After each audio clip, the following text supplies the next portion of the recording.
오늘부터 요 웹캠이 아니라 이 휴대폰 카메라를 이 노트북으로 연결하니까 웹캠이 돼버리네. 이걸 몰랐네. 그래서 오늘부터 여기 웹캠을 갖다가 요 캠으로 이렇게 뭐 그리는 거 이렇게 설명하고 이렇게 노트북 이렇게 노트북 카메라 하나 하다가 별로 안 좋아가지고 화질이. 여긴 선생님 작업실이에요. 작업실인데 뭐 그렇게 큰 작업실은 아니고 조그맣게 그냥 선생님 혼자 쓰는, 그냥 와가지고 시간 때우고 작업하고 이런저런 일 하고, 뭐 여기서 뭐 간식 먹을 것도 조금 있고, 저기 끝에 자리가 선생님 글 쓰는 데고, 여러 가지 용품들도 많네. 여기 뭐 이런 거 저런 것도 있고, 뭐 이제 만들어 가지고 이제 여기 계속 정리하느라고 이제 또 작업실에서 계속 동영상을 찍을 거예요. 이렇게 카메라를 위에다가 이렇게 놓고, 됐나? 됐어요. 애초부터 이렇게 카메라를 여기다 이렇게 휴대폰 연결해가지고 할 걸 괜히 이 뿌연 화면에 노트북 카메라를 썼네. 그래서 오늘부터는 첫 번째 나의 괴물 유산 답사기 첫 번째 시간으로 본격적으로 이제 우리 역사와 우리 문화재 속에서 발견되는 각종 괴물들을 찾아서 여러분들이 근데 또 카메라가 또 여기 딱 설치하니까 이걸 이렇게 보면서 얘기해야 되나? 본격적으로 우리 역사와 이상하잖아. 그래서 그냥 이렇게 설치할게요. 그냥 여기다가 설치할게요. 화면이 또 너무 여기 있는데 카메라는 여기 있고 하니까, 어쨌든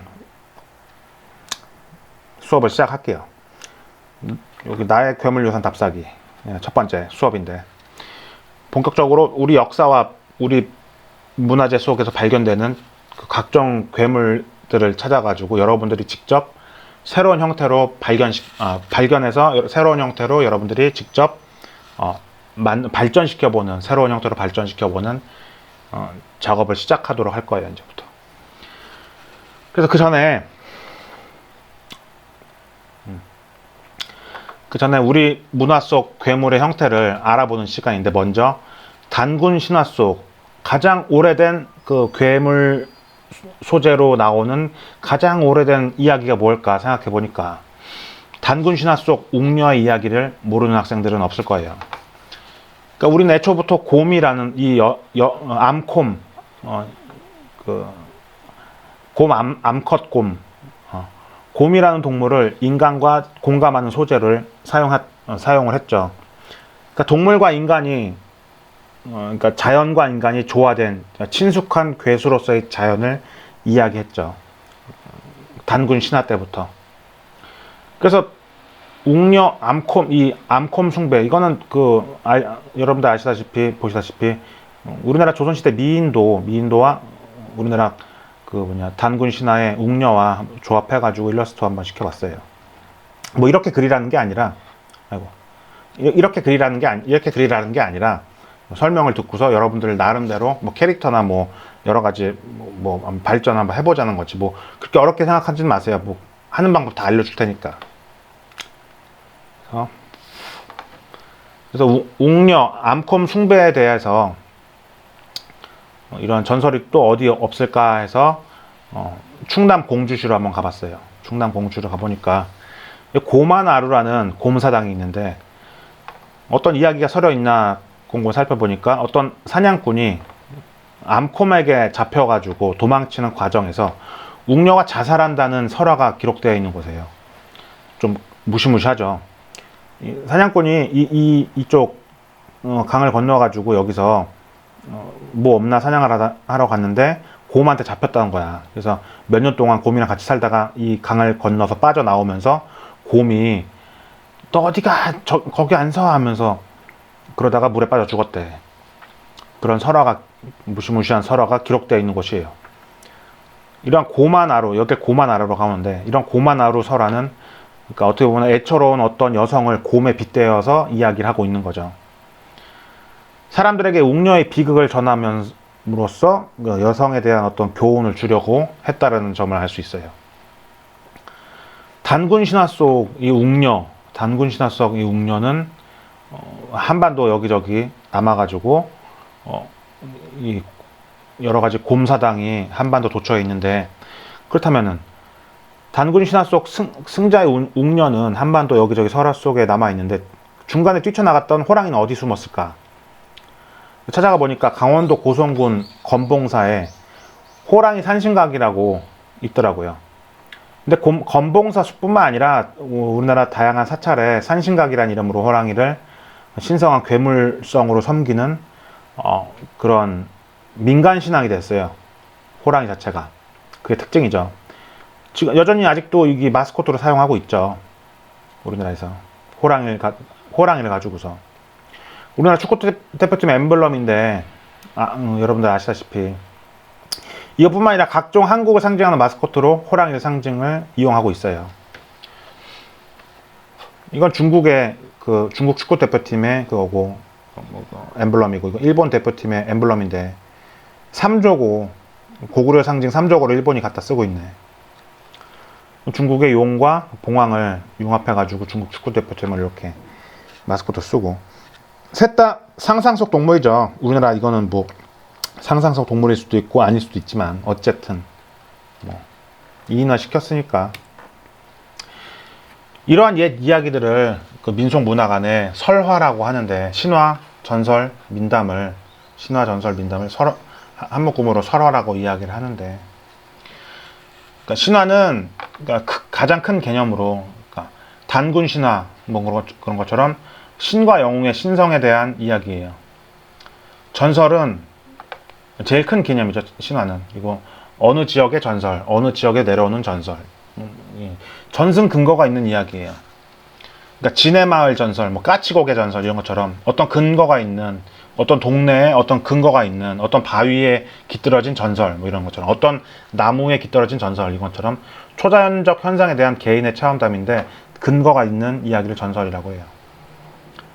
민담은 근거는 없는데 옛날 옛적에 하면서 뭐 호랑이 담배 뭐 먹던 시절에 뭐 이런 옛날 옛적에처럼 민중들 사이에 주고받다 내려온 이야기를 민담이라고 한대요. 어쨌든 신화 전설 민담을 설화라고 한대요. 넘어가고. 그래서 곰과 호랑이 다음으로 우리가 가장 관찰할 수 있는 상상 속 동물은 바로 용이죠. 용. 가장 한반도에 용이 제일 많죠. 민화 속 호랑이와 쌍벽을 이룰 정도로 우리에게, 그러니까 좌청룡 우백호처럼 우리 오랜 세월 동안 우리에게 가장 친숙한 소재가 바로 용이에요.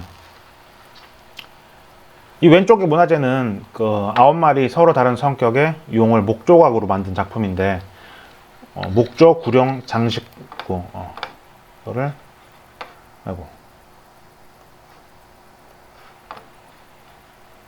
이게 뭐냐면은, 목조, 구령, 장식구. 목조, 구령, 장식구라고 해서 조선시대에 발견됐어요. 조선시대에 발견된 거지 뭐 언제 만들어진 건 잘 몰라요. 목조, 구령, 장식구, 이걸 어디다 썼는지도 잘 모르고, 목조, 구령, 장식구라고 해가지고 조선시대 통도사라는 절에서 발견된, 이게 어떤 용도로 사용하는지 잘 모르지만 여기 3번 여기다 있죠.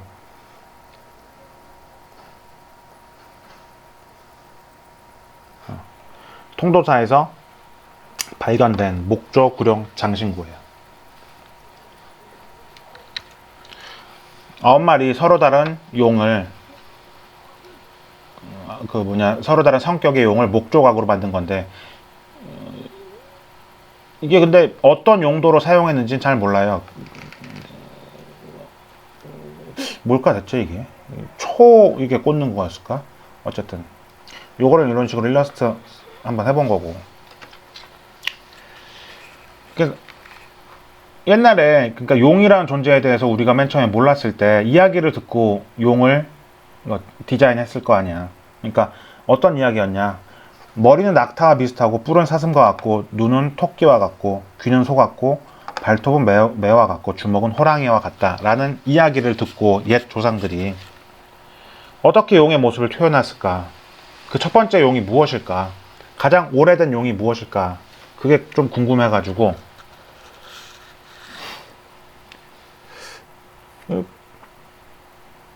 찾아봤는데,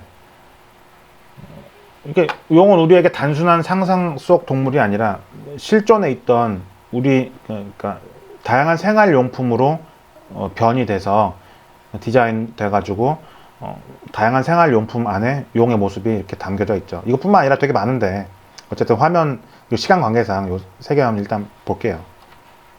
찾아보면 엄청나게 많죠. 막 벽에도 있고 막 그림뿐만 아니라 도자기 안에 그림에도 용 그림 여러 가지 있고 뭐. 그래서 가장 오래된 용의 형상은 어떻게 생겼을까? 우리나라에서 한국에서 가장 오래된 용의 형상을 관찰하기 위해서 그래서 오대산 국립공원에 있는 상원사 있다고 해가지고 상원사 있죠. 월정사 주차장에서 주차를 한 다음에 상원사까지 8.8km 쭉 걸어 올라가면은 우퉁사라고 하는 그 천인데 쭉 이 길 따라서 올라가면은 8.8km 계속 올라가고 나면은 번뇌가 사라질 정도로 힘들게 올라가면은 드디어 상원사 입구에 도착하게 돼요. 상원사를 한번 찾아가 봤어요. 예전에 몇 번 갔었죠. 선생 같은 경우에 사진을 찍었는데 오대산 국립공원에 있는 상원사를 올라가니까 범종이 여기 자리하고 있어요. 범종. 큰 종을 범종이라고 하는데 이게 범종이라고 한 거고 이 위에 용 한 마리가 이렇게 올려져 있죠. 용 한 마리가 이렇게 올려져 있네. 이거는 모작이고 이게 실제 옛날 수천 년 된 용이고 이거는 오늘날 최근에 와가지고 이 용을 더 이상 타종할 수가 없으니까 균열이 많이 생기니까 새롭게 이렇게 만들어서 그 복제품을 이렇게 하나 붙여놓고 있더라고요. 이게 우리나라 한국의 전통 용 범종의 모습이고 이게 중국의 중국의 범종, 이게 일본의 범종인데 중국과 일본의 범종은 우리나라처럼 한 마리의 용이 아니라 쌍용, 즉 두 마리의 용을 조각했다는 점이 특징이에요. 선생님, 용 두 마리가 더 안정적이지 않아요? 그럴 수도 있죠. 그럴 수 있지만은 어떻게 생각하면 그럴 수도 있지만은 한 마리 단용으로 그러니까 즉 무거운 엄청난 수십 톤의 그 무거운 종을 한 마리의 용으로 올리고 있는 게 훨씬 더 기술적으로 우수한 거죠.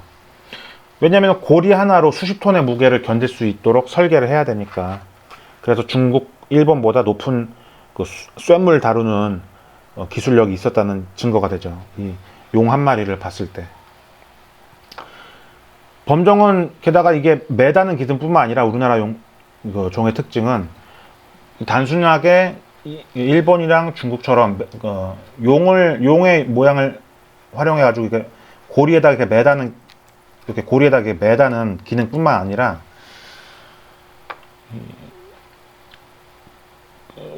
종소리를 넓게 퍼뜨리게 하는 기술도 용 속에 숨어져 있어요. 그래서 우리의 범종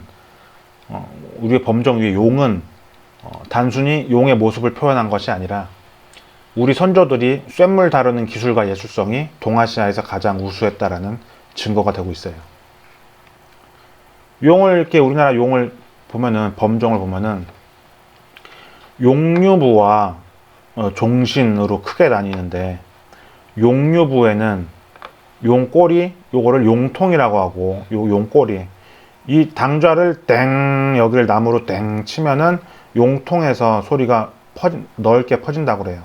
여기 소리가 이렇게 땡 거리면서 여기 소리가 용꼬리로 이렇게 퍼지고, 요걸 종신이라고 그러고, 종신이라고 요걸 용 부분을 용류부라고 하는구나. 그러면은 여러분들 프린트 1번, 2번 보면은 상원사에 있는 범종이구나. 우리나라에서 가장 오래되었구나. 무려 통일신라 시대 탄생되었어요. 어디 상원사에 오면은 만날 수 있어요. 2번 보시면은 용류부 종신이라고 하는구나. 적어볼까?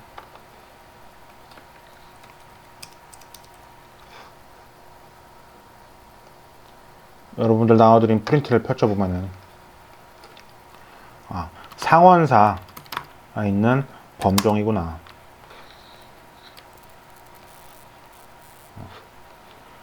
우리나라에서 범종 중 가장 오래되었구나. 무려 언제? 통일신라시대에 탄생되었어요. 똑같이 상원사에 오면은 볼 수 있구나. 가장 오래된 용이래. 용의 형상 중 가장 오래됐다는 거죠. 요거는 2번은 뭐야?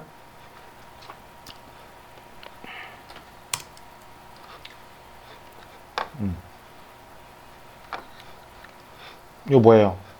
까먹었어. 용류부와 종신. 윤종신. 용류부 종신. 용류부와 종신이구나. 아우, 정신없네.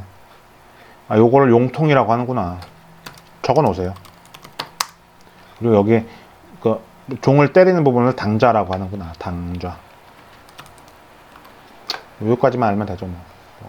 여러 가지 알 필요는 없고 2번 답, 3번 답은 아까 여기다 써놨고.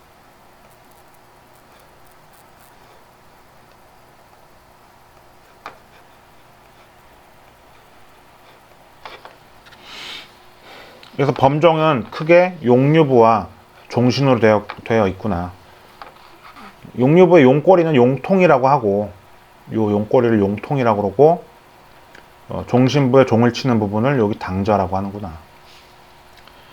이러한 용은 9마리 자식이 있었다라고 하는데, 그 중에서 한국에 가장 많이 남아있는 용의 아들은 요 용거북 비희예요. 용거북 비희예요. 잠깐 화장실 좀 갔다 오자. 잠깐 화장실 좀 갔다 왔고요.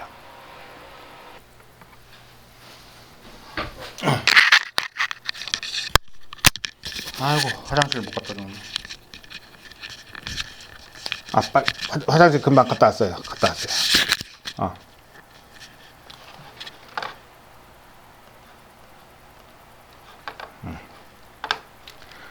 어디가 됐지? 어디까지 줬지? 그러니까 이게 범종 위에 한 마리 용이 앉아 있네. 우리나라 용은. 우리나라 범종은. 그래서 쌍봉사 이러한 용은 9마리의 자식이 있었다는데, 그 중에서 한국에 우리나라에 가장 많이 남아 있는 그 용의 아들은 용거북이에요. 용거북. 딱 봤을 때 용거북이네. 용의 9마리 자식 중에 하나가 용과 거북과 융합된 용거북 장식이래요. 우리가 봤을 때는 뭐 이게 뭐 대단한 거냐라고 이야기할 수 그럴 수 있어요. 왜냐면은 이순신 장군의 우리 거북용 그 거북선에서 이러한 용과 거북의 융합은 자주 봐왔으니까 광화문에도 있고, 그래서 그렇게 우리의 눈에는 그렇게 뭐 새롭거나 뭔가 신기하진 않을 수도 있어요. 하지만 용과 거북을 이렇게 융합한 이 비석인데, 비석 부분 지금 사라진 비석인데, 어쨌든 이 용거북은 우리나라에 가장 많이 남아있는 그 비석이에요. 이건 쌍봉사 철감선사 탑비의 거북용 비인데, 이거를 쌍봉사 철감선사 탑비의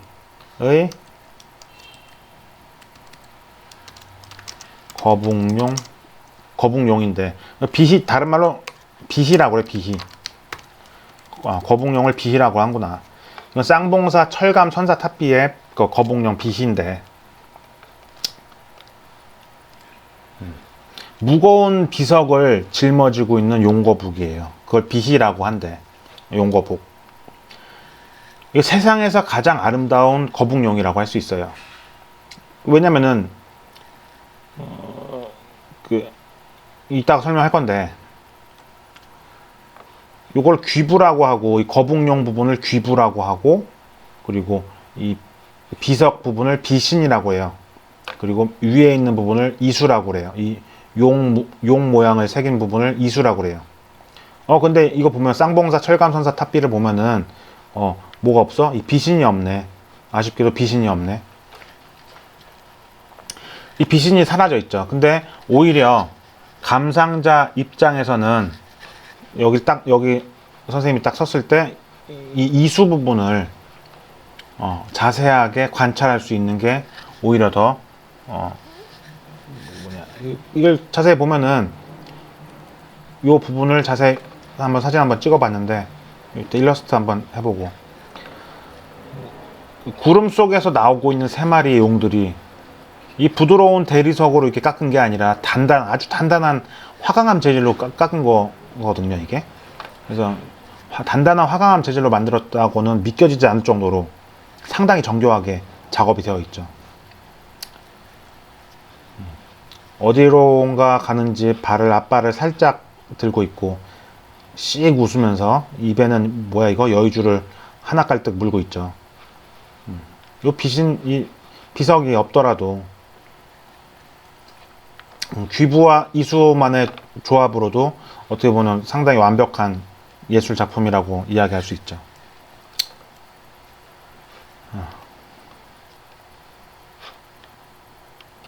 그래서 안녕, 나는 쌍봉사에 있는 철감선사 탑비야. 쌍봉사에 있는 철감선사 탑비라고 해. 무거운 비석을 짊어지길 좋아해. 생긴 건 그냥 거북 같지만 용의 첫째 아들 거북용 피라고 그래. 임진왜란 때 뭐야? 거북선의 모습으로 변신하여 우리 땅을 지켰지 라고 프린트에다가 써놓으시면 돼요. 아까 설명했다시피 귀부, 비신, 이수. 맨 아래쪽 거북용을 귀부라고 하고 비신이라고 하고 그리고 이수라고 하는구나.